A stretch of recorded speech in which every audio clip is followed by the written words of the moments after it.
بین المذاہب مکالمہ، بین المسالک ہم آہنگی، اتحاد امت، انٹرفیتھ ہارمونی، انٹرفیتھ ڈائلاگ، اس قسم کے بہت سارے الفاظ اور جملے آپ سن چکے ہوں گے۔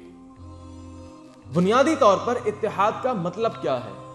اتحاد امت کا مطلب یہ ہے کہ مختلف مسالک کے ماننے والے، مختلف مذاہب کے ماننے والے، مختلف منہجوں کے ماننے والے افراد اور اشخاص کو ایک پلیٹ فارم کے اوپر جمع کر دیا جائے۔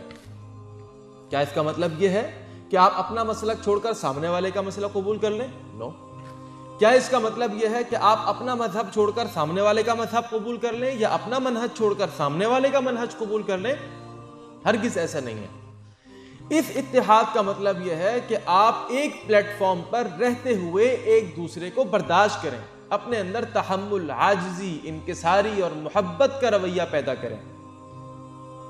اگر آپ سمجھتے ہیں کہ آپ کا مسلک زیادہ قوی ہے، آپ کے پاس دلائل زیادہ ہیں، آپ ہیلدی کنورسیشن کریں، آپ گفت و شنید کریں، ایک احترام کے اور ادب کے دائرے میں رہتے ہوئے۔ برداشت کا دامن کبھی ہاتھ سے نہ چھوٹ جائے۔ اگر سامنے والا بھائی آپ کی بات کو تسلیم کرتا ہے دیٹ از گڈ، لیکن اگر وہ آپ کی بات تسلیم نہیں کرتا، آپ کے افکار تسلیم نہیں کرتا، آپ کی سوچ، آپ کا پرسیپشن، آپ کا نظریہ، آپ کے سوچنے اور سمجھنے کا زاویہ، آپ کے وجود کو اگر وہ تسلیم نہیں کرتا، برداشت نہیں کرتا، تو آپ کو بلا وجہ غصہ ہونے کی یا عدم برداشت پیدا کرنے کی ضرورت نہیں ہے۔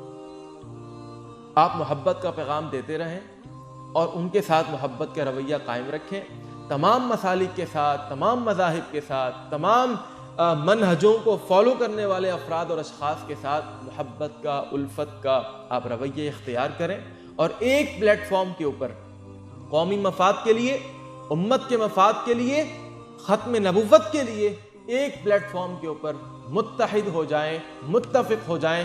اللہ آپ کا حامی و ناصر ہوگا۔ السلام علیکم ورحمۃ اللہ وبرکاتہ۔